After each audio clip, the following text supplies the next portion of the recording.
Hi viewers, I am Dr. K. Harprasad. Today we are going to discuss about biogeochemical cycle, జీవ భూ రసాయన వలయాల గురించి తెలుసుకుందాం. And also it's types ఎన్ని రకాలుగా ఉంటుందో తెలుసుకుంటాం. హైడ్రోలాజికల్ సైకిల్ నీటి వలయం, గ్యాసియస్ సైకిల్స్ వాయు వలయం, సెడిమెంటరీ సైకిల్ అవక్షేప వలయాల గురించి మనం ఈరోజు పూర్తిగా తెలుసుకుందాం. ఇది అన్ని యూనివర్సిటీ ఎగ్జామ్లో వచ్చేటటువంటి షార్ట్ క్వశ్చన్.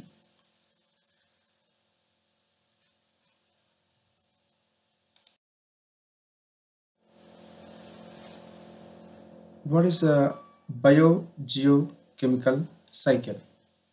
ఈరోజు మనం దీనికి సంబంధించినటువంటి డెఫినేషన్ తెలుసుకుందాం.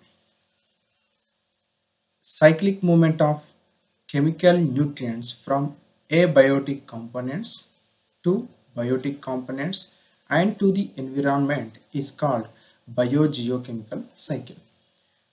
అంటే ఇక్కడ మనం చూస్తున్నాం అబయోటిక్ కంపోనెంట్స్ నిర్జీవ అణుఘటకాలలో ఉన్నటువంటి రసాయన మూలకాలు అవి జీవ అణుఘటకాల లోపలికి ప్లాంట్స్ కావచ్చు, ఎనిమల్స్ కావచ్చు, జీవుల లోపలికి వెళ్ళటం, మళ్ళీ జీవుల్లో ఉన్నటువంటి రసాయన మూలకాలు అవి డికంపోజ్ విచ్ఛిన్నం చెందడం ద్వారా మళ్ళీ పరిసరాల్లోకి రావడం అనేటటువంటిది ఒక వలయ రూపంలో నిరంతరంగా ప్రవహించేటటువంటి యొక్క ప్రక్రియను మనము జీవ భూ రసాయన వలయం అని చెప్పవచ్చు. It's a cyclic movement of a chemical nutrients from abiotic components to biotic components and to the environment is called biogeochemical cycle అని చెప్పవచ్చు.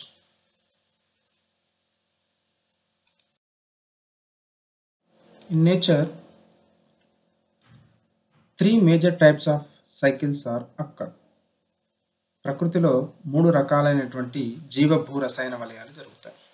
వన్ ఈస్ హైడ్రోలాజికల్ సైకిల్ నీటి వలయం, second one is gaseous cycle వాయు వలయం, third one is sedimentary cycle అవక్షేప వలయం. ఈ మూడు వలయాలు ప్రకృతిలో జరిగేటటువంటి సాధారణమైనటువంటి మూడు గ్రూపులుగా మనం చెప్పుకోవచ్చు.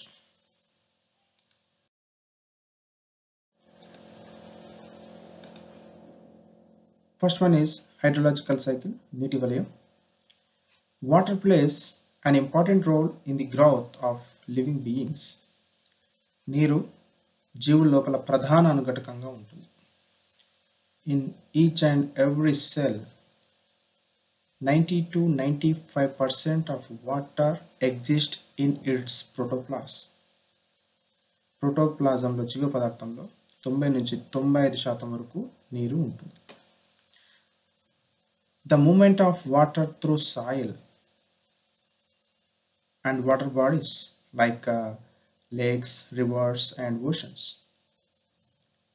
environment and to biotic components is known as water cycle. మృత్తిక, జలాశయాలు, వాతావరణం, జీవులకు మధ్య నీరు పరస్పరం సైక్లిక్గా మారటాన్ని, పరివర్తన చెందటాన్ని జలవలమని చెప్పుకోవచ్చు. ఇక్కడ ఈ డయాగ్రామ్లో మనం చూస్తున్నాం ప్రెసిపిటేషన్ అవక్షేపం చెందిన తర్వాత అంటే వర్షపాతం ద్వారా వచ్చినటువంటి నీరు మట్టిలోకి ఇంకి వాటర్ టేబుల్ని ఏర్పరుస్తుంది, గ్రౌండ్ వాటర్గా మిగిలిపోతుంది. అదేవిధంగా వాటర్ సర్ఫేస్ వాటర్గా కొంతగా ఉంటుంది.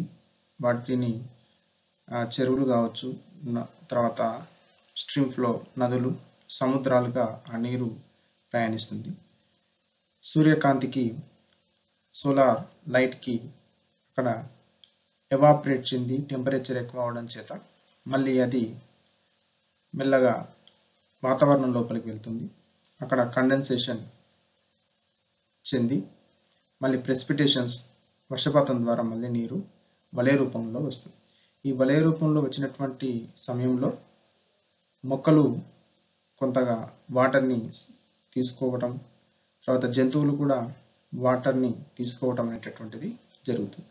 ఈ విధంగా ఏబయోటిక్ కాంపోనెంట్స్ నుంచి బయోటిక్ కాంపోనెంట్స్ అండ్ ఎన్విరాన్మెంట్కి ఇక్కడ ఒక సైక్లిక్ రూపంలో జరిగేటటువంటి ఒక వలయం. ఇక్కడ నీరు ప్రధాన అనుఘటకంగా ఉంది కాబట్టి దీన్ని నీటి వలయంగా మనం చెప్పుకోవచ్చు. అంటే నీరు వర్షం ద్వారా వచ్చి భూమిలోకి ఇంకిపోగా మిగిలినటువంటిది వాటర్ నదులు సముద్రాల లోపల కలిసి అధిక ఉష్ణోగ్రత ద్వారా అవి నీటి ఆవిరి రూపంలో మళ్ళీ వాతావరణంలోకి చేరటం, ఆ సమయంలోనే మొక్కలు కావచ్చు, జంతువులు కావచ్చు, plants and animals observe the water for it biological processes, వాటి యొక్క జీవుల లోపల జరిగేటటువంటి అనేక చర్యలకు నీటిని ప్రధానంగా వినియోగించుకోవడం జరుగుతుంది. ఈ విధంగా జరిగేటటువంటి వలయ రూపాన్ని నీటి వలయం అని చెప్పుకోవచ్చు.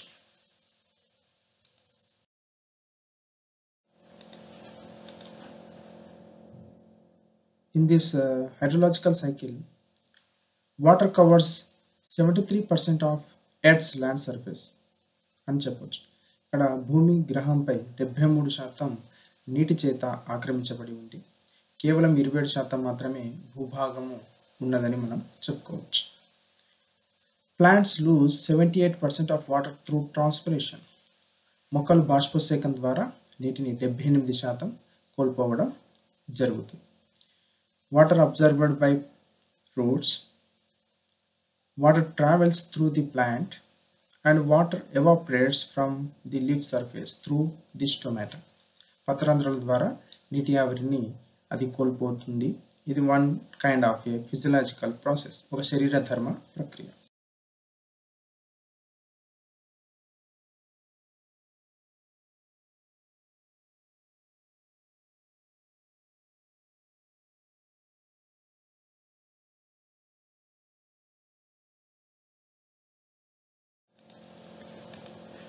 Second one is gaseous cycle, వాయు వలయం.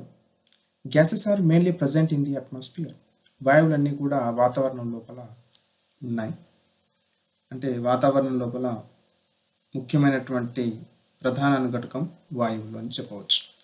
These gases enter into the plants and animals, form complex inorganic compounds. ఈ వాయువులు మొక్కల లోపలికి ప్రవేశిస్తాయి, జంతువుల లోపలికి ప్రవేశిస్తాయి మరియు సంక్లిష్టమైనటువంటి సేంద్రియ పదార్థాల లోపలికి మార్చబడతాయి.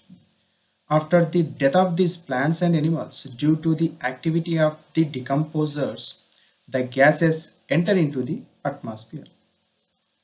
ఎప్పుడైతే ఈ మొక్కలు జంతువులు చనిపోతాయో అవి విచ్ఛిన్నం చెందడం ద్వారా ఇంతకుముందు సంక్లిష్ట పదార్థాలుగా మార్చబడినటువంటి యొక్క వాయు రూపాలు అన్నీ కూడా మళ్ళీ వాతావరణం లోపలికి విడుదల కావడం జరుగుతుంది. ఈ గ్యాసెస్ సైకిల్కి best examples, one is carbon cycle, another one is nitrogen cycle. కర్బన వలయం, నత్రజని వలయం, ఇవి వాయు వలయంలో ప్రధానంగా చెప్పుకునేటటువంటి వలయాలు.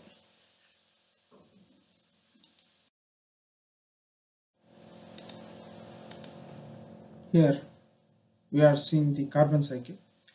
ఇక్కడ కార్బన్ సైకిల్ని చూస్తున్నాం. In the atmosphere carbon dioxide is present. వాతావరణంలో కార్బన్ డైఆక్సైడ్ ఉంటుంది. The green plants absorb the carbon dioxide to produce the starch production. ఆహార పదార్థాలు తయారు చేసుకుంటుంది. Animals eat plants which contain carbon. జంతువులు ఈ ఆహారాన్ని శోషణ చేసుకుంటాయి. Animals respire and gives off carbon dioxide. ఈ కార్బన్ డైఆక్సైడ్ని బయటికి విడిచిపెడుతుంది. Carbon dioxide enter into the atmosphere again, and also combustion gives off carbon dioxide. The carbon dioxide enter into the atmosphere, and also decomposing matter gives off carbon dioxide. It enter into the atmosphere. ఇక్కడ మొక్కలు జంతువులు carbon dioxide శోషణ చేస్తుంటాయి. తర్వాత ఆ కర్బనాన్ని జంతువులు శోషణ చేసుకుంటాయి. ఆ విధంగా కార్బనం వాతావరణం లోపలికి వెళ్ళిపోతుంది. మొక్కలు జంతువులు చనిపోయినప్పుడు డికంపోజ్ చేయడం ద్వారా ఆ కార్బన్ డైఆక్సైడ్ వాతావరణం లోపలికి వెళ్తుంది. కంబషన్ ప్రాసెస్, దహన ప్రక్రియలో కూడా కార్బన్ మండించడం ద్వారా కార్బన్ డైఆక్సైడ్ ఇక్కడ వాతావరణం లోపలికి వెళ్తుంది. ఇది ఒక ఉదాహరణ, కార్బన్ సైకిల్కు best example. Third one is sedimentary cycle, avakshepa valayam. Non-gaseous elements like phosphorus, sulfur, calcium form sedimentary cycle. వాయువులు కానటువంటి మూలకాలైనటువంటి ఫాస్ఫరస్, సల్ఫర్, కాల్షియం లాంటి పదార్థాలు అవక్షేప వలయాన్ని ఏర్పరుస్తాయి. ఇవి మూలకాల రూపంలో ఉంటాయి. అవక్షేప వలయంలో ప్రధాన పాత్ర వహిస్తాయి. They are present in the lithosphere. ఇవి భూమిలో శిలావరణంలో ఉంటాయి. అంటే అర్ధఘన, ఘనస్థితి, సాలిడ్, సెమీ సాలిడ్ కండిషన్లో ఉన్నటువంటి పదార్థాలను మనం ఇక్కడ లిథోస్పియర్ అంటారు. భూమిపై గట్టిగా ఉండేటటువంటి ఈ యొక్క భాగం లోపల మనకు ఇవి అవక్షేప రూపంలో సెడిమెంటేషన్ అయి ఉంటాయి. They are released by weathering. ఇక్కడ ఫాస్ఫరస్ ఉంటే రాక్ ఫాస్ఫేట్ రూపంలో, సల్ఫర్, కాల్షియం బైకార్బోనేట్ రూపంలో ఉన్నటువంటివన్నీ కూడా అవక్షేప శిలల రూపంలో మనకు లిథోస్పియర్లో ఉంటాయి. వీటిని మెల్లగా మొక్కలు శోషణ చేసుకోవడం జరుగుతుంది. మళ్ళీ మొక్కలు డికంపోజ్ అవుతూ మళ్ళీ అవి అట్మాస్ఫియర్ నుంచి బయటిక్ కాంపోనెంట్స్గా మళ్ళీ మారటం చూస్తాం. ఇది సెడిమెంటరీ సైకిల్, అవక్షేప వలయం.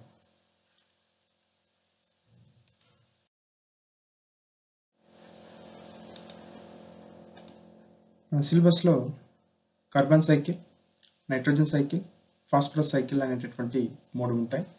కర్బన వలయం, నత్రజని వలయం, ఫాస్ఫరస్ వలయం.